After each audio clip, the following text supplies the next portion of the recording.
Have you ever considered that the thoughts you trust most might be the very lies destroying your life? Aaron Beck stood before a room of psychoanalysts in the 1960s and said something that nearly ended his career. Your depression isn't buried in your unconscious. It's sitting right there in the sentences you tell yourself every single day. The room went silent. Colleagues turned away. The establishment had spoken for decades about drives, conflicts, and childhood traumas, buried so deep that only years of analysis could unearth them. Beck had just suggested something far more unsettling, that the enemy was right there, in plain sight, masquerading as truth. Most people walk through life believing their thoughts are accurate reporters of reality, faithful witnesses to what's actually happening.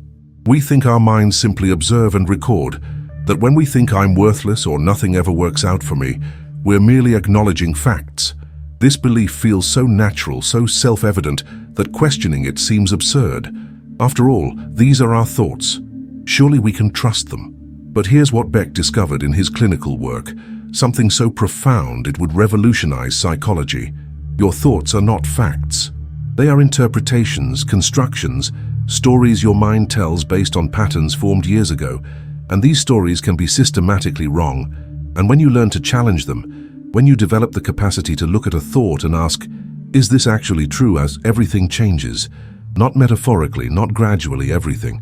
By the end of this journey together, you'll understand exactly why the simple act of questioning a thought holds more power than years of searching for buried memories, and you'll possess a method that can transform suffering into clarity in real time. Before we go deeper into this revelation, if this conversation resonates with something you've been searching for, subscribe now. This channel exists for those who are ready to move beyond comfortable illusions and into practices that actually work. You're here because you sense there's a way through suffering that doesn't require decades of excavation. You're right. Let's continue. The revolution Beck sparked didn't begin with a theory. It began with a puzzle. He was a young psychoanalyst, properly trained, following the established methods, and something wasn't working. His depressed patients would lie on the couch, free associate, explore their childhoods, and yes, interesting material would emerge. Dreams, conflicts, desires. But session after session, year after year, many remained depressed. The theory said that bringing unconscious material into consciousness should relieve symptoms, yet it often didn't. Beck was faced with a choice that every genuine scientist eventually confronts: believe the theory or believe the evidence. He chose evidence. He started listening differently. Instead of listening for what was hidden beneath the words, he began listening to the words themselves, to the actual content of what his patients were saying to themselves throughout the day. What he heard was astonishing. His depressed patients were running constant streams of negative interpretation, automatic thoughts that arose so quickly they barely noticed them. Their patient would describe walking past a colleague who didn't say hello, and the immediate thought would be, he hates me, or I'm unlikable. These thoughts weren't buried in the unconscious. They were right there, happening in real time, shaping the emotional experience of every moment. The patient would feel the depression, the heaviness, the withdrawal, but wouldn't notice the thought that had just created it. Beck realized he was watching a cognitive process, a systematic pattern of interpretation that was generating the emotional disorder. The thoughts came first, automatically, and the feelings followed. Not the other way around. This wasn't what anyone had been taught.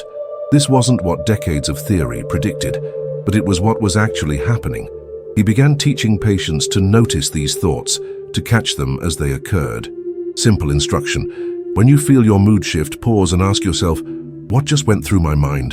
The results were immediate and striking. Patients would report back with lists of thoughts they'd never consciously noticed before. I always mess everything up. People can see there's something wrong with me. This is never going to get better. Statement after statement, delivered by the mind with the authority of absolute truth. And the patients had been believing them, automatically, without question. Beck saw that these automatic thoughts had a structure, a pattern. They weren't random.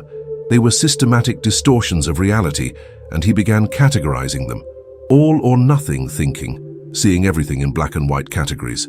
Overgeneralization, taking a single negative event and turning it into a never-ending pattern. Mental filtering, picking out a single negative detail and dwelling on it exclusively. Discounting the positive, rejecting positive experiences by insisting they don't count. jumping to conclusions, interpreting things negatively without actual evidence, magnification or minimization, exaggerating the importance of things or shrinking them inappropriately. Emotional reasoning, assuming that negative emotions necessarily reflect the way things really are. Should statements, trying to motivate yourself with shoulds and shouldn'ts, producing guilt.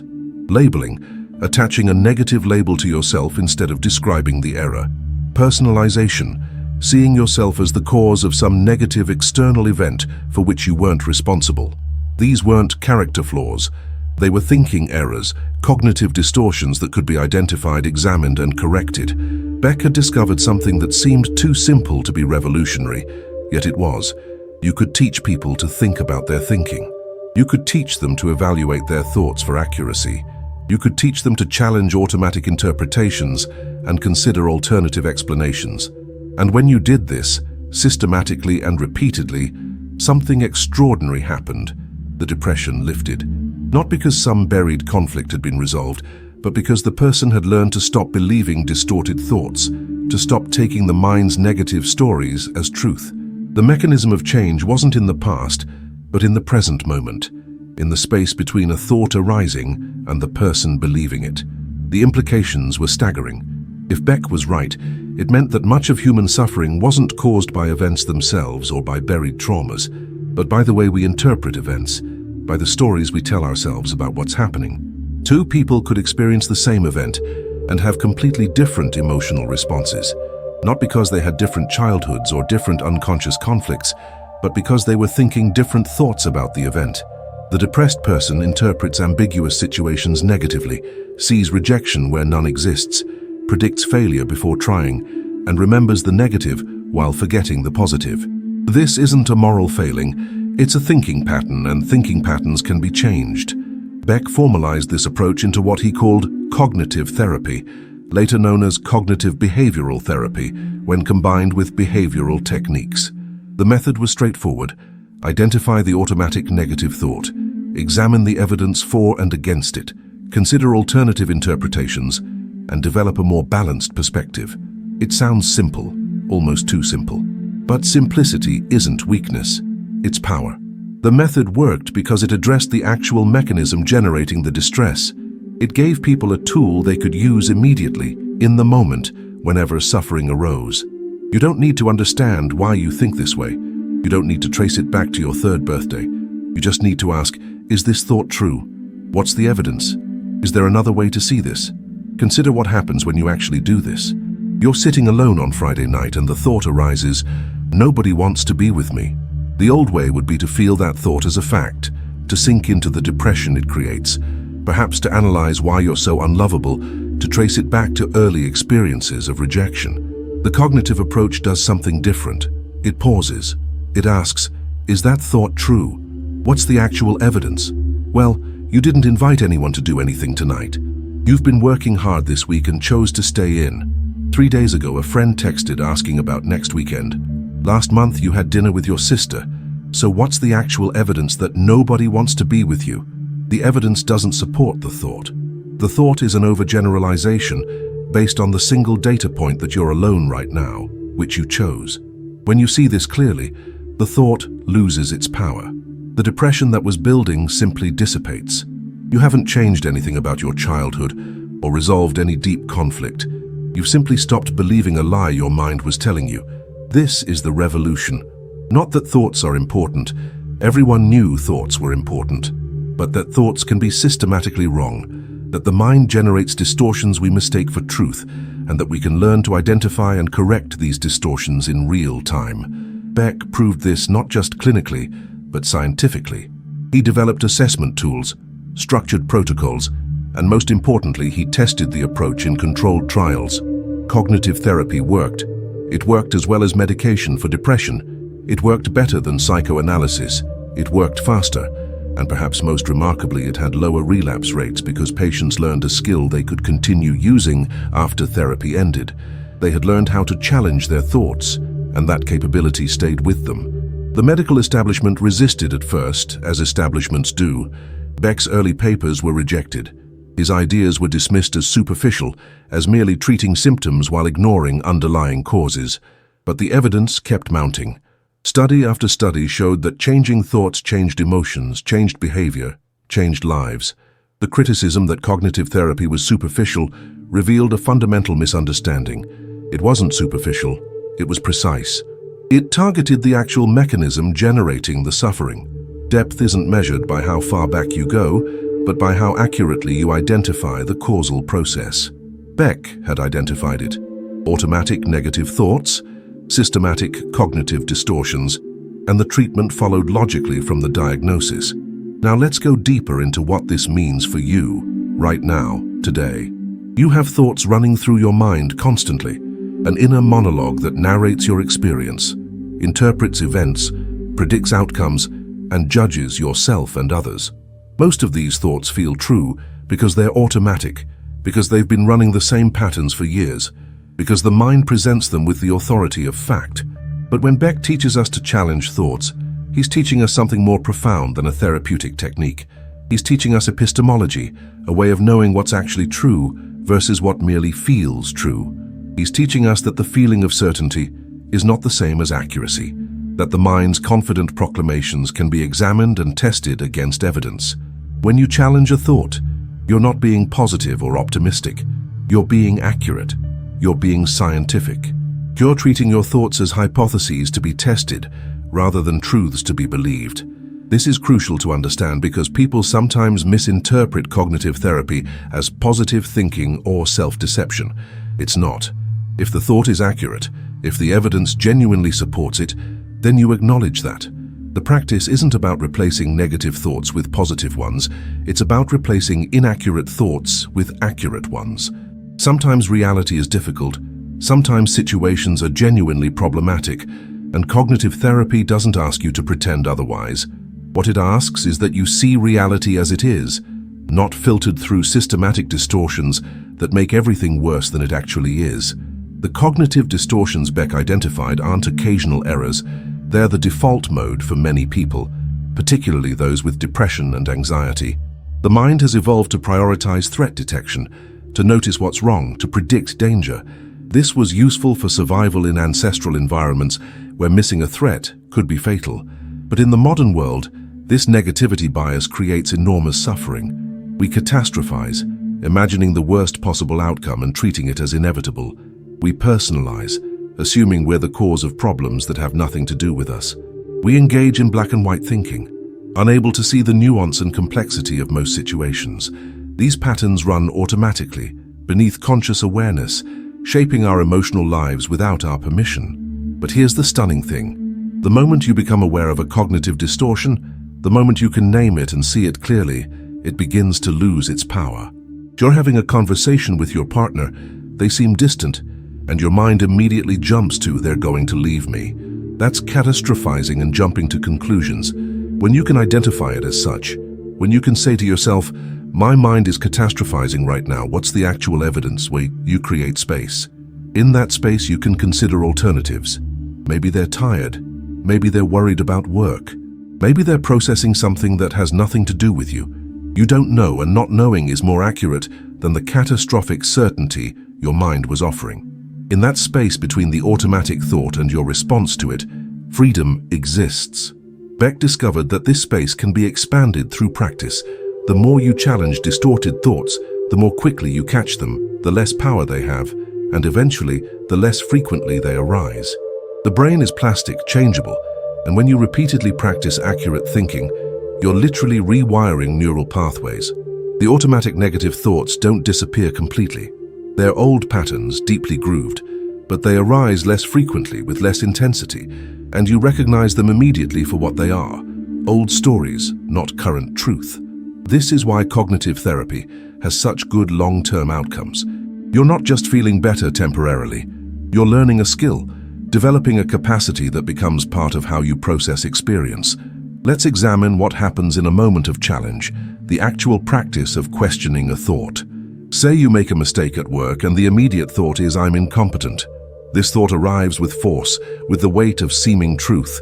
The old pattern would be to accept it, to feel the shame and inadequacy it generates, perhaps to ruminate on all the other mistakes you've made, building a case for your incompetence. The cognitive approach interrupts this. It asks, what's the evidence for this thought? You made one mistake. Does one mistake equal incompetence? What's the evidence against this thought? You've successfully completed hundreds of tasks in this job. You received positive feedback last month. Your colleagues come to you for advice. So is the thought, I'm incompetent, accurate? No, it's overgeneralization and labeling. A more accurate thought would be, I made a mistake on this particular task. That's true. That's what actually happened. And notice how different the emotional impact is. I made a mistake on this task feels manageable, fixable, normal. I'm incompetent feels catastrophic, identity level, unchangeable.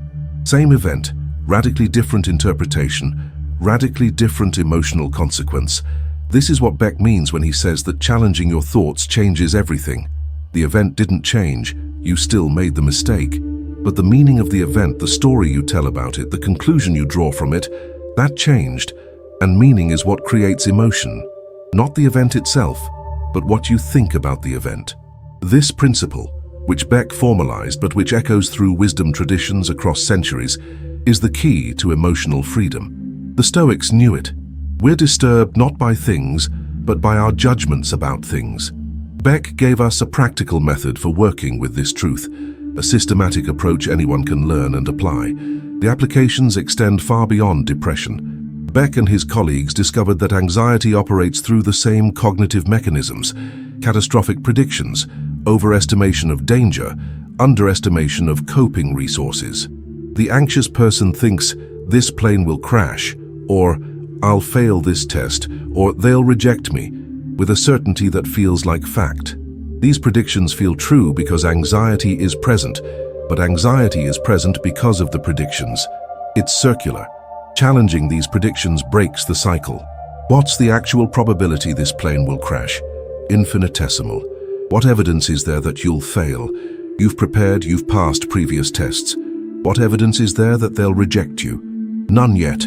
It hasn't happened. Again, we're not being positive, we're being accurate. Anxiety wants you to treat uncertain negative outcomes as certain. Challenging thoughts means acknowledging uncertainty, living with not knowing, and recognizing that your anxious predictions are not facts about the future.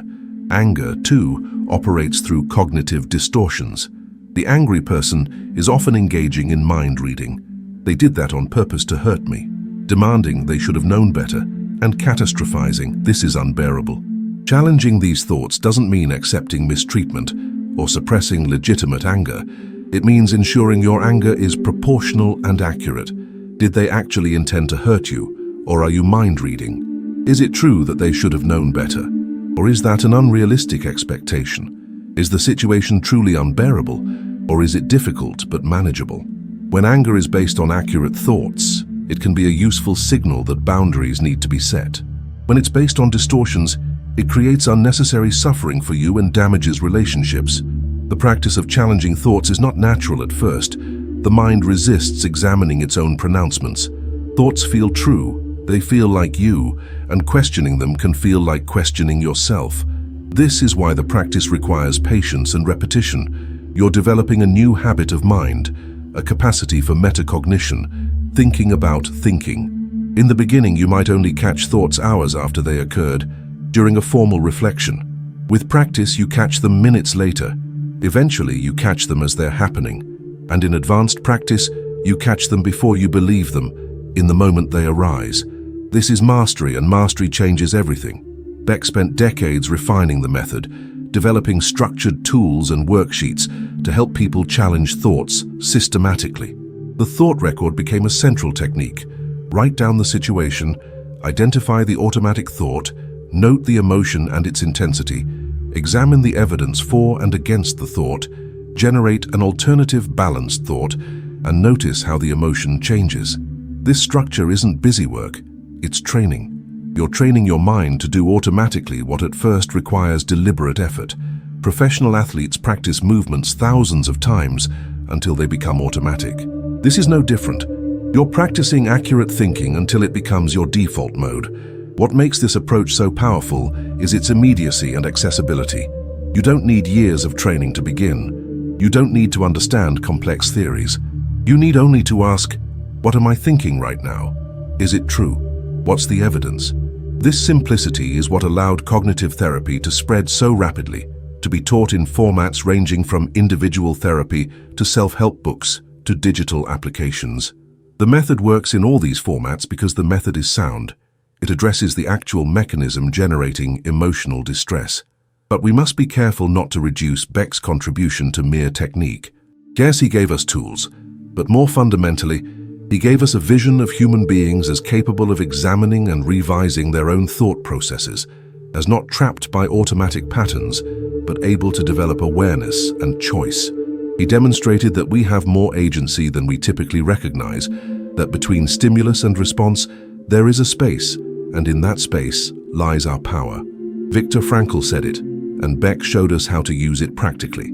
This vision stands in stark contrast to models of human nature that see us as helpless victims of unconscious forces or biochemical processes beyond our control. Beck didn't deny the unconscious or biology, he acknowledged both, but he refused to reduce human suffering to forces we can't access or change. He found the leverage point that is accessible, conscious thought, right now, in this moment. You can't directly change your unconscious. You can't directly change your neurotransmitters, but you can challenge a thought. You can ask whether it's true. You can consider alternatives. And when you do this, repeatedly and systematically, the unconscious shifts, the neurotransmitters shift, the entire system changes. The leverage point is consciousness itself, properly trained. Consider the profound implications of this for how we live.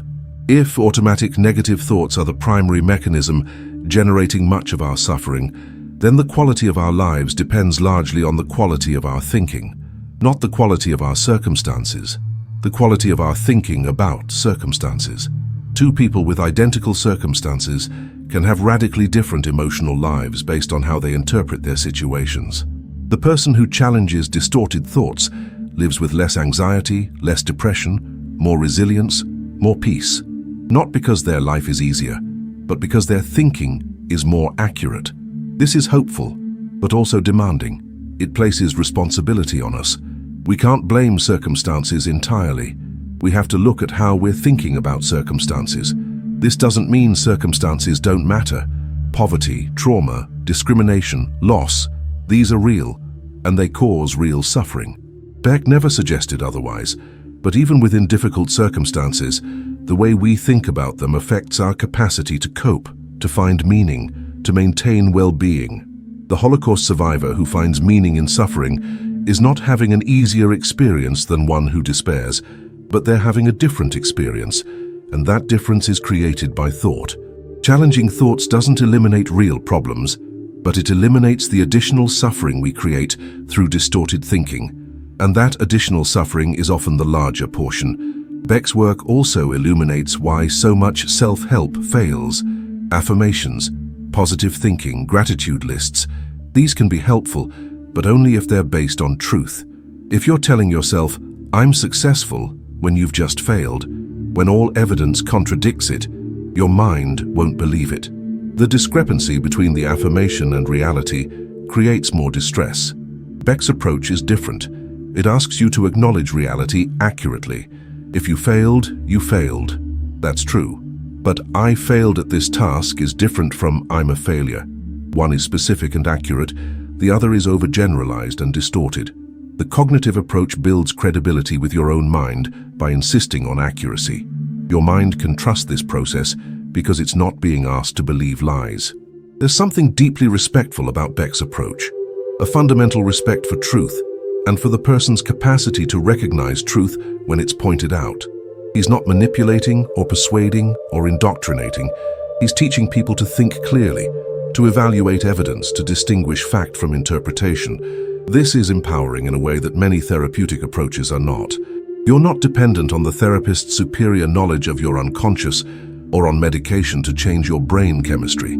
You're learning a skill you can use independently, forever. This is why Beck insisted on making cognitive therapy time-limited and focused on teaching skills rather than creating ongoing dependence. The spread of cognitive behavioral therapy over the past 50 years has been extraordinary. It's now the most researched and validated form of psychotherapy, with effectiveness demonstrated for depression, anxiety disorders, panic disorder, social phobia, PTSD, OCD, eating disorders, substance abuse, insomnia, chronic pain, and more. This breadth of application makes sense when you understand the underlying principle. All these conditions involve distorted thinking patterns, and all respond to learning how to challenge those patterns. The specific distortions differ across conditions, but the method remains the same. Identify the thought, examine the evidence, generate alternatives, act on the more balanced thought. Yet despite this success, or perhaps because of it, cognitive therapy faces criticism from various directions. Some say it's too rational, that it neglects emotion and the body. But this misunderstands the method. Challenging thoughts isn't suppressing emotions, it's changing the thoughts that generate unnecessary emotional suffering. Emotions based on accurate thoughts are valid and important. Emotions based on distorted thoughts are signals to examine your thinking. Some say it's Western and individualistic, not applicable across cultures. But the research shows cognitive therapy works across diverse cultural contexts, because distorted thinking is a human universal, not a Western phenomenon. Some say newer approaches like mindfulness are superior, but mindfulness and cognitive therapy are complementary. Mindfulness helps you notice thoughts without getting caught in them. Cognitive therapy helps you evaluate which thoughts are worth believing. Beck himself incorporated mindfulness into later versions of cognitive therapy. The real test of any approach isn't theoretical purity, but practical effectiveness. Does it reduce suffering? Does it help people live better lives? For cognitive therapy, the answer across hundreds of studies and millions of patients is unambiguously yes. This doesn't mean it's the only valuable approach or that it works for everyone. Nothing does. But it means Beck discovered something real and important about how human minds work and how they can work better. As you sit with this understanding, as you contemplate your own thinking patterns, what becomes clear is that the invitation Beck offers is not to endless analysis or passive acceptance, but to active engagement with your own mind. You have the capacity right now to notice what you're thinking, to question whether it's true, to consider alternatives. This capacity is always available. Suffering arises in this moment through a thought happening in this moment, and the remedy is also available in this moment, not sometime in the future after years of therapy, not dependent on circumstances changing, but now. What thought are you believing right now that might not be true? What interpretation are you making that might be distorted? What evidence contradicts the negative story your mind is telling? The practice is simple, but not easy. Simple because the method is straightforward. Identify, examine, challenge. Not easy because the mind doesn't want to be questioned, because old patterns have momentum, because distorted thoughts feel true even when they're not.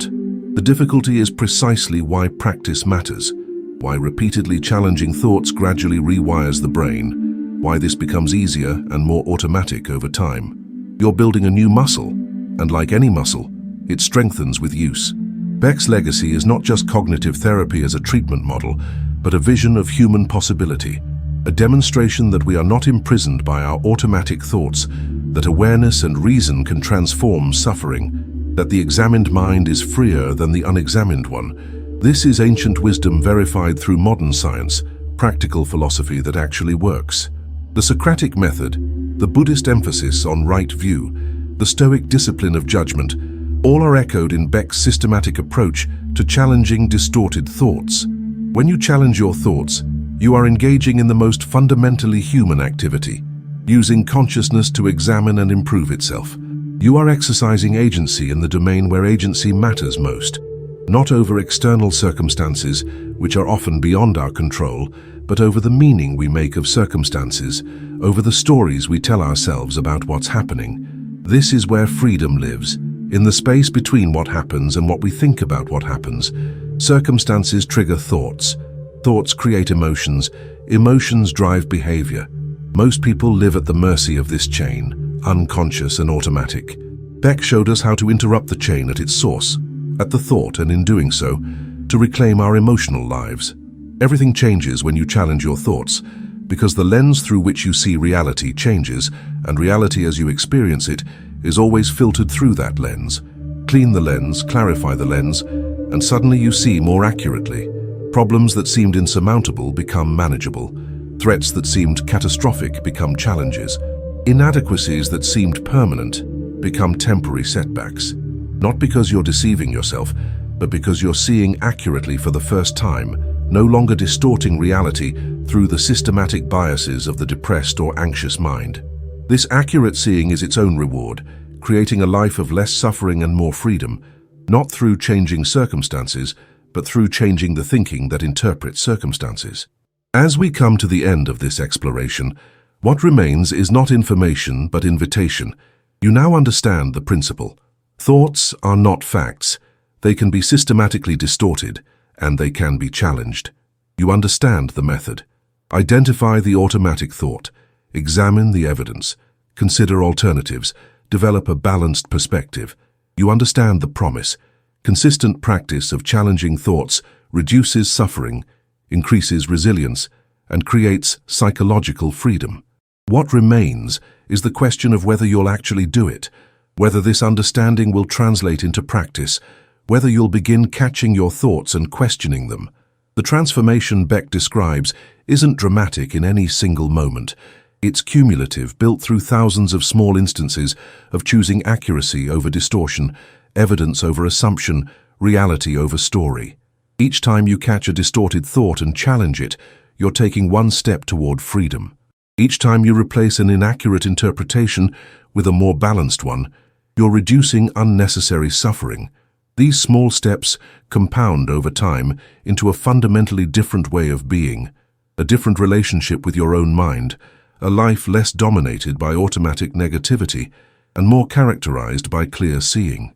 This is what it means when Beck says that challenging your thoughts changes everything. Not that life becomes perfect or that problems disappear, but that you develop a method for not adding unnecessary suffering to whatever difficulties life brings. You develop the capacity to suffer less in the face of the same circumstances, to maintain well-being despite challenges, to respond to setbacks without catastrophizing or self-attack. This capacity is available to you right now. The next time you notice your mood shifting, pause and ask, what just went through my mind? Look at that thought. Is it true? What's the evidence? What else might be true? In that simple practice, repeated until it becomes second nature, lies the transformation Beck devoted his life to teaching. The mind that questions itself is already freer than the mind that believes itself unconditionally. Start there with one thought, one question, one moment of choosing accuracy over automaticity, and discover for yourself that when you challenge your thoughts, everything truly does change.